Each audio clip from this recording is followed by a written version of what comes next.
Okay, so I'm almost done here. I think I got my adjustment roughly where I want. Now, what I'm going to do is just before, I've kind of snubbed these. I didn't lock them down solid yet. But what I did is I'm just going to measure about the center. That's, yeah, and then I'll measure the other side. Do the same thing. And, that's pretty darn good. Yeah, so you might find that there's going to be a little bit of a discrepancy, as long as it's not too much, and then you can check your alignment later on. We'll do that in another video. But now what I'm going to do is before I snub the nut, what I'm going to do is just going to take my 2 wrenches here, just hold this one, and I'm just going to make sure. Remember, lefty loosey, righty tighty. Let's go. You don't want to move the post, you just want to snub the nut. Okay, and again, you can't really get a torque arm in there to deal with it, so you're going to have to kind of, you know, make sure that it's done by hand the best you can do it. And you have, again, that's why you're going to monitor it for like a week or whatever. And you don't want to strip anything. Right? And you definitely, again, you don't want to move the post here. You don't want to move this at all. So now the next thing, I've got a little screwdriver here, and what I'm going to do, I've already checked my chain for play just about everywhere, but I'm going to do that one again. You might have to do this a couple of times, but you can take your screwdriver before you lock down the main axle. You're going to go like this, okay? There. So now, see how tight that chain is? Well, that means that axle cannot back off at all. It's as tight against this post as it could possibly be. Saw somebody else I thought that was a nifty little trick. Then I'm going to, well, I guess I'll bring it around to this side. Okay, and I'm going to use the I wasn't asking bar.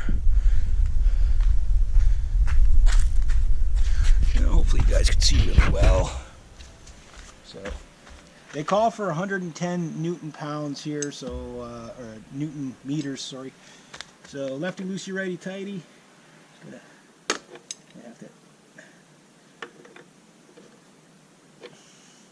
Problem is people put at garages, they put these things on with impacts. Don't do that.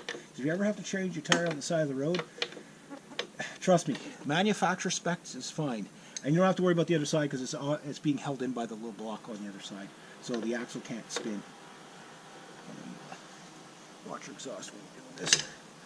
Now, try not to over torque again. These are things that if you strip, you can ruin your season very easily waiting for a new axle to come in. So let's see. Get in there. So usually I wasn't asking bar. Tighten it up a bit.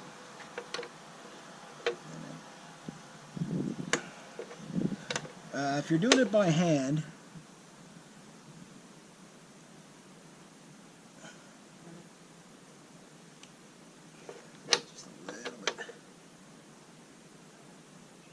about there.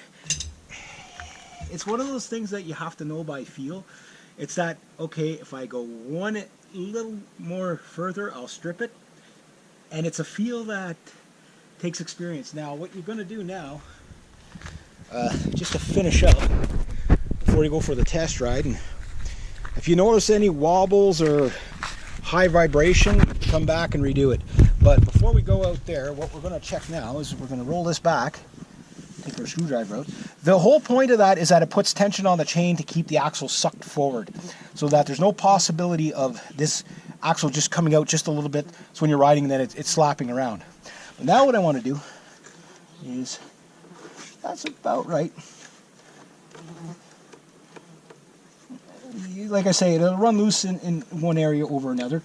If you find your suspension is really stiff, maybe you got to back it off a bit more. Sometimes these things are just kind of like, see, there's the loose spot there. But when we get to the tight spot,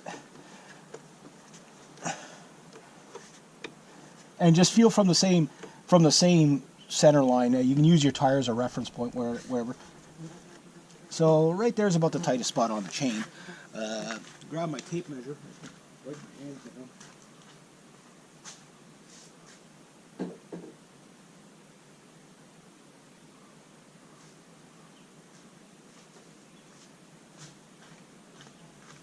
And good idea, triple check everything.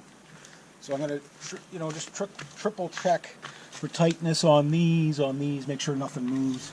So I'm going to grab my tape measure. Not the best angle here. You got to work what you got to work with. Just put it up here. And, so that might be a little bit on the, that might be a little on the tight side, but that's not too bad. Yeah, so and you can check it, and what you're going for is you don't want it too tight. I might have that a little bit on the tight side.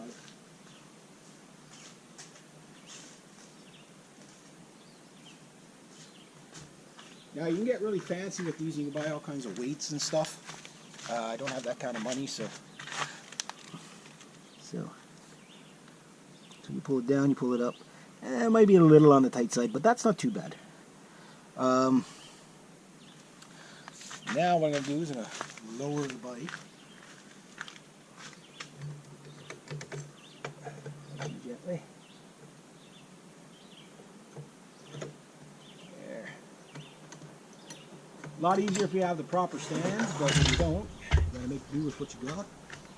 I will double check everything here, particularly nut. Again, you just hold that one nut there. You don't move it at all. Make sure the post doesn't move. And you just...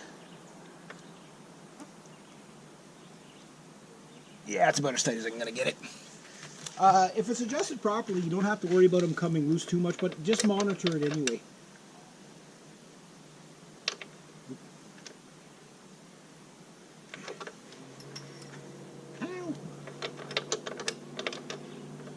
And re-oil your chain if you need to. I just waxed it the other day. What I'm going to do is I'm just going to sit on the bike. I bet you my bike just got taller. And I'll tell you why. Because I'm just going to sit on it real quick. Oh yeah. Yep. There we go. So I'm going to go take it out for a test run. If it's too tight, I'll blow the chain. Hopefully not. So again, it might take some trial and error. I'll ride around with it a bit, see what I got. Again, take your measurements and all that. So yeah, I'll go with that. So that's my first chain adjustment. This hopefully should smooth out the bike a little, especially at lower speeds, take some vibration out and stuff like that. Very excited. All right, so I'm going to go give it a try.